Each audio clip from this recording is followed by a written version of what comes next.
कि हर विधानसभा से एक विधायक चुन के जाए, हर लोकसभा क्षेत्र से एक लोकसभा सदस्य एमपी चुन के जाए, ये व्यवस्था की गई। उस व्यवस्था में यह था कि अच्छा नेता, पढ़ा लिखा नेता, समझदार आदमी जाए। लेकिन आज सरोवर पे आते हैं हम, उपचुनाव के अंदर जिस तरह से माहौल बना रखा है, भाजपा देश की बात करती है, राष्ट्र की बात करती है, लेकिन राष्ट्र को सुरक्षित रखने के लिए इस राष्ट्र में रहने वाले आम जनता की, सोलंबर की जनता की आवाज बुलंद करने के लिए अच्छे नेता की जरूरत होती है, न कि अनपढ़ लोगों की। साथियों, जिस तरह से माहौल बना रखा है, हमारे 84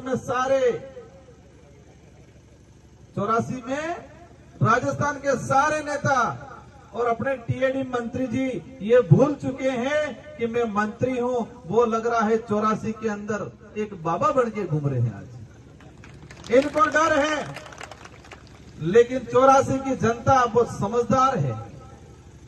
84 की जनता हमारी बहुत समझदार है। वही आशा मैं सोलंबर की जनता, सोलंबर के कार्यकर्ताओं से करना चाहता हूं कि आप भी सोलंबर के अंदर रगड़ा निकालो। मन्नालाल जी को एहसास हो जाए कि मैं झूठ की राजनीति कर रहा हूं, इतिहास खत्म करने की राजनीति कर रहा हूं। वो जनता जाग चुकी है। इस पांडाल में जो आए हैं हमारे कार्यकर्ता, पदाधिकारी, सभी हम लोग कमजोर हैं। बड़े बड़े जब्बे बाजमे वाले नहीं है हमारे पास, बड़े बड़ी गाड़ियों वाले नहीं है। ये जो जनता आई हुई है, वो सारी की जनता अपने खुद के खर्चे से, या ग्राम पंचायत में कोई पदाधिकारी होगा छोटा मोटा, उनके खर्चे से आए हैं आज। कांग्रेस बीजेपी में क्या होता है? कांग्रेस बीजेपी के अंदर गाड़ियां भेजी जाती है, पैसे भेजे जाते हैं, लेकिन हमारे यहाँ पर खुद के खर्चे से आने वाले लोग हैं। और इतिहास उठा के देख लो, वही युद्ध जीतते हैं, वही लड़ाई लड़ते हैं जो दिल से लड़ते हैं। जेब से लड़ने वाले कभी जीतते नहीं है। सोलंबर के अंदर भी हमारा कार्यकर्ता, हमारा पदाधिकारी दिल से जितेश भाई के साथ खड़ा है, और अवश्य जितेश भाई कटारा जीतेंगे और आपकी आवाज बुलंद करेंगे।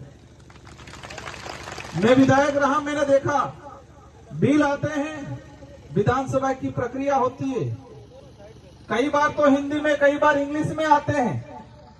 अब समझ लो, मैं बीजेपी के जो प्रत्याशी है शांता बहन, अपने बड़े बुजुर्ग हैं, मान सम्मान करते हैं, लेकिन जब उनको रिटर्निंग अधिकारी के सामने शपथ लेनी थी, वो पढ़ नहीं पाए। जो कागज नहीं पढ़ सकते, वो सोलंबर की जनता की आवाज विधानसभा में कैसे उठाएंगे, ये सवाल है। आज संपत्ति के नाम से वोट ले रहे हैं। अमृत जी का घटनाक्रम हुआ, सबको दुख है, हमको भी दुख है, सोलंबर की सारी जनता को दुख है, अकेले शांता देवी जी को और बीजेपी को दुख नहीं है। बीजेपी को तकलीफ होती तो अमृत जी के बराबर उससे अच्छा आदमी को चुन को टिकट देती, न कि उनके घर में संपत्ति के नाम से अंगूठा छाप को करती।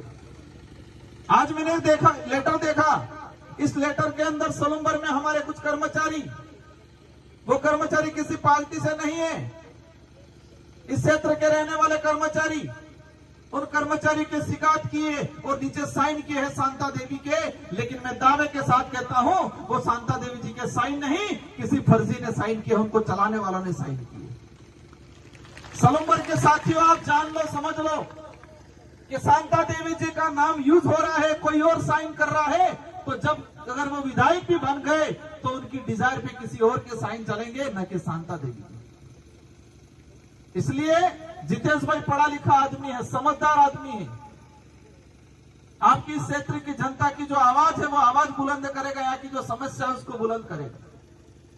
आज जैसमंद झील से पानी ले जाने की प्लानिंग कर रहे हो दूसरे जिलों के अंदर, लेकिन जैसमंद के आसपास हमारे इस इलाके को पानी देने की बात कर रहे हैं ये लोग। हमारी लड़ाई वो लड़ाई है। और आज जिस तरह से भाजपा सत्ता में है, सत्ता में होने के बावजूद भी इन उपचुनाव में लाचार हो चुकी है, और लाचार होकर कर्मचारियों को परेशान कर रहे हैं। सुनने में आया है कि आंगनवाड़ी कार्यकर्ताओं को बुला रहे हैं मीटिंग में, सुनने में आया है कि पंचायत साहिब को पाबंद कर रहे हैं, सुनने में आया है कि मारवाड़ी कार्मिक को पाबंद कर रहे हैं। सुनने में आया है कि हमारे जो भी प्लेसमेंट एजेंसी से लगे हुए कार्मिकों को पाबंद कर रहे हैं। लेकिन मैं आज इस मंच से कहना चाहूंगा, मारवाड़ी कार्मिक हमारे बहाने तरसती है उनके सैलरी के लिए, इनकी तनख्वाह नहीं आती है, लेकिन जब भीड़ चाहिए तो मारवाड़ी कार्मिक याद आती है। राजीविका से जुड़ी महिला, उनके लिए भवन नहीं बनाए इन लोगों ने, इनके लिए शौचालय नहीं बनाए, लेकिन जब भीड़ की जरूरत पड़ती है, वोट की जरूरत पड़ती है, तो भाजपा के नेताओं को राजीविका की महिला याद आती है। रोजगार गारंटी की बात करते हैं, जब भी भाजपा की सभा हुई है, अभी रोजगार गारंटी में नरेगा में हमारे मेट कारीगरों को पाबंद करके लेबर लाने का काम करते हैं। साथियों, मैं बताना चाहूंगा, ये रोजगार गारंटी किसकी देन है? जिस रोजगार गारंटी को आज बंद करने के कंगार पे बैठे हुए हैं भाजपा के लोग, लेकिन जब भी इनको भीड़ की जरूरत पड़ती है तो रोजगार गारंटी की लेबर याद आती है उनको। यूपीए की सरकार में रोजगार गारंटी अधिनियम आया। यूपीए की सरकार, मनमोहन जी प्रधानमंत्री थे, मनमोहन जी प्रधानमंत्री थे। सब कहते होंगे, कांग्रेस वाले कहते हैं कि हमने लागू किया, लेकिन उस समय 17 से 18 पार्टियों ने मिलके मनमोहन जी को प्रधानमंत्री बनाया था, न अकेली कांग्रेस ने प्रधानमंत्री बनाया था। अगर छोटी पार्टियां नहीं होती तो आज देश के अंदर रोजगार गारंटी कानून नहीं आया होता। वो ये बात इसलिए बोल रहा हूं कि कुछ लोग कहते हैं आनम नानी करी पार्टी हूं था एम कहीं कि नानी करी पार्टी एटलीस्ट તમે હતા દોડતા થઈ ગયો બાર, તમે હતા ખુરશી થકી જાજમ માથે આવી ગયો, आए कि नहीं आए? उस समय रोजगार गारंटी जो कानून लाए, छोटी पार्टियों ने वालों ने डिमांड की, अगर मनमोहन जी को प्रधानमंत्री बनाना है हम समर्थन करेंगे, लेकिन देश के अंदर रोजगार गारंटी कानून आना चाहिए। आज 2 रुपए किलो गेहूं मिल रहे हैं, वो किसकी देन है? वो छोटी पार्टियों की देन है। वही यूपीए सरकार के अंदर खाद्य सुरक्षा अधिनियम लागू किया गया। छोटी पार्टियां नहीं होती तो आज जो हमें डीलरों के पास जो मिल रहा है वो नहीं मिलता। कांग्रेस वाला जरूर कही थी हमारी देन है, लेकिन अगर उस समय कांग्रेस फुल फ्रेश होती, न रोजगार गारंटी कानून आता, न खाद्य सुरक्षा अधिनियम कानून आता, और अगर क्षेत्रीय पार्टियां थी इसीलिए वो आए। आज इस इलाके की बात करते हैं हम, किस तरह से हमारा बेरोजगार भाई दर दर भटक रहा है। देश की बात करें, इस इलाके की बात करें, सरकारी सिस्टम को खत्म कर रहे हैं ये लोग। भाजपा के लोग झूठ फैला रहे हैं, कह रहे धर्म के नाम से धर्म खतरे में है। धर्म की चटनी चटा चटा के हमारे यहाँ के ओबीसी के भाई हो, एससी के भाई हो, एसटी के भाई हो, उन सबको आपस में लड़ाने का काम किया है। साथियों, हमें रोजगार चाहिए, अच्छी शिक्षा चाहिए। आज स्कूलों की हालत खराब है इस इलाके के अंदर। स्कूलों में टीचर नहीं है, टीचर है तो कमरे नहीं है। भाजपा के लोग ये बोल रहे हैं क्या कि हमारी डबल इंजन की सरकार है, सारे टीचर भर देंगे? बोला कभी? सारे कमरे बना देंगे? बोला? जब से भाजपा आई है आपने देखा होगा पीएससी, सीएससी, जिला हॉस्पिटल की हालत खराब हो गई। हॉस्पिटलों में हमारा गरीब आदमी जाता है, गरीब बहन जाती है, उनको समय नहीं मिलता है, वहां टाइम पे दवाई नहीं मिल रही है, जांच वाली मशीन खराब पड़ी है, और कह रहे हैं देश आगे बढ़ रहा है। कैसे आगे बढ़ रहा है? गरीब हालत खराब हो चुकी है। इसलिए आप सबकी जिम्मेदारी है, इस देश को बचाना है, इस क्षेत्र को बचाना है, सलूमबर्ग को बचाना है, और सलूमबर्ग का भविष्य कैसा होगा वो आप लोगों के हाथ में। और मन्ना लाल जी को एक चीज एहसास कराना है, इस इलाके में मंत्री जी बनाए टीएडी के, उनको भी एहसास कराना है कि ये लोकतंत्र है, राजतंत्र नहीं। यहाँ पर तुम्हारी तानाशाही नहीं चलेगी। और तुमने आदिवासी समुदाय को, एससी समुदाय को, दूसरे समुदाय को जो अपमानित करने का काम किया है, वो बदला इस बार सलूमबर्ग की जनता लेगी। लेना नहीं लेना है? रगड़ा निकालना है, नहीं निकालना है? निकालना है कि आप डट के रहना, आप घबराना मत। ये क्या बोलेंगे, पेंशन बंद थाई जाए कहीं, जीतू भाई जीती जाएगा तो पेंशन बंद थाई जाए। हमारे वहां शुरू कर दिया है। यहां तक बोल गए ये लोग, कोरोना आया वो बीएपी आया इसलिए आया। गोगुंदा के अंदर वो पैंथर सीतरू बीएपी वालों ने छोड़ा है उनके। क्या राजनीतिक लेवल आया है इन लोगों का। इस लेवल की राजनीति की घाव का बिल्कुल कमजोर आदमी भी नहीं करता, इस लेवल की गंदी राजनीति। और एक चीज ध्यान रखना, मन्ना लाल जी रावत, उनका एक ऑडियो वायरल हुआ था, उस वीडियो में बोल रहे हैं कि आदिवासियों के घर जला तो उनको लठ मारो। उनको सांसद इसलिए बनाया है। भाजपा क्या चाहती है?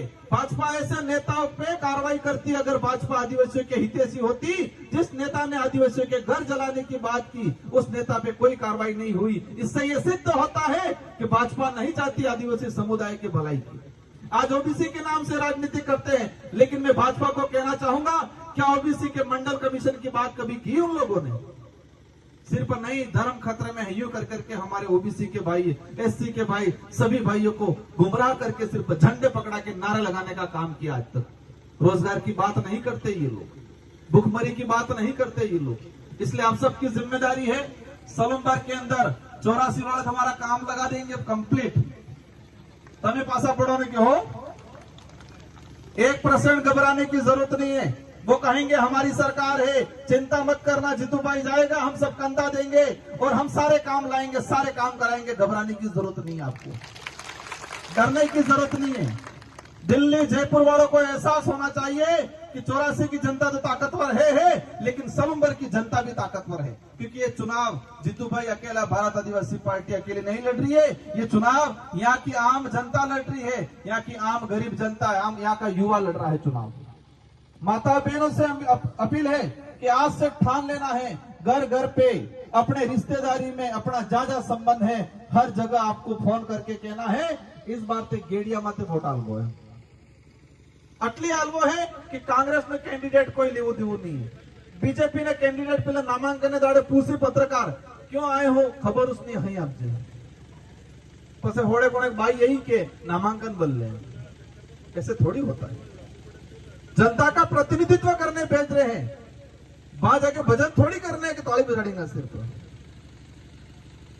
ये क्षेत्र अंधकार में चला जाएगा अगर ऐसे जनप्रतिनिधि गए। इसलिए आप सबकी जिम्मेदारी है कि अच्छे जनप्रतिनिधि के रूप में भारत आदिवासी पार्टी के प्रतिनिधित्व जीतू भाई कर रहे हैं और आप सबको जिम्मेदारी से इनका साथ देना है। आज ये 5 तारीख हुई, 13 तारीख को चुनाव है।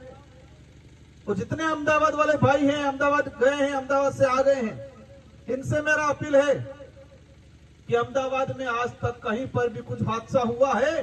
कभी बीजेपी का पदाधिकारी आया वहां? कभी कांग्रेस का नेता गया वहां?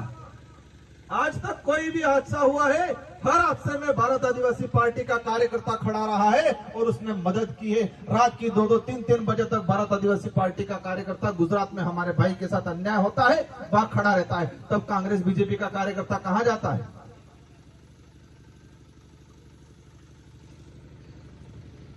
एकमात्र आज गुजरात के अंदर हमारे हजारों भाई मजदूरी करते हैं। ये लोग चुनाव आते तब तो गाड़ियां लगा लेते हैं, चुनाव आते तब तो दारू बेचते हैं। ये कांग्रेस बीजेपी वाले चुनाव आते तब तो खाने का भेज देते हैं, लेकिन जब हमारा गरीब आदमी जब परेशान होता है तब क्यों नहीं बेचते? भारत आदिवासी पार्टी एक ऐसी पार्टी है जिसने गुजरात में हमारे भाइयों की मदद के लिए वहां पर कार्यालय खोला है, ऑफिस खोला है। जो भी भाई की तकलीफ आएगी वहां हमारा कार्यालय है, वहां का साथी मदद करेगा। ये काम क्यों नहीं किया इन लोगों ने आज तक? इसलिए आप सबकी जिम्मेदारी है। 13 तारीख, 14 तारीख शायद बाबुडुगरा है, 14 तारीख को सीख है, 13 तारीख थे शुरू पड़ी जाब हुए। हमारे तो पहला होड़े कहीं बाबुडुगरा होता हो कि जागो हो, 3 दाड़ा थे बाबुडुगरा जगाड़ी नाखवा है, एक हाथ रगड़ो काढ़वो है। 13 तारीख की एक तरफा मतदान करवो है। हगा वाला, मामा, बुआ, काका, बाबा सब जगह एक को बात सालवी जुझे कि जितेश भाई कटारा को जिताना है। और साथ ही हमारे इस इलाके में ओबीसी एससी माइनॉरिटी के भाई है, उनको भी साथ में लेके उनको भी कहना है घबराने की जरूरत नहीं है। आपके भी स्वाभिमान, आपके भी कोई हक की बात हो, आपकी भी कोई समस्या हो, उस समस्या में जितेश भाई खड़ा रहेगा, भारत आदिवासी पार्टी का प्रत्येक कार्यकर्ता खड़ा रहेगा। इन्हीं शब्दों के साथ आप सबको धन्यवाद।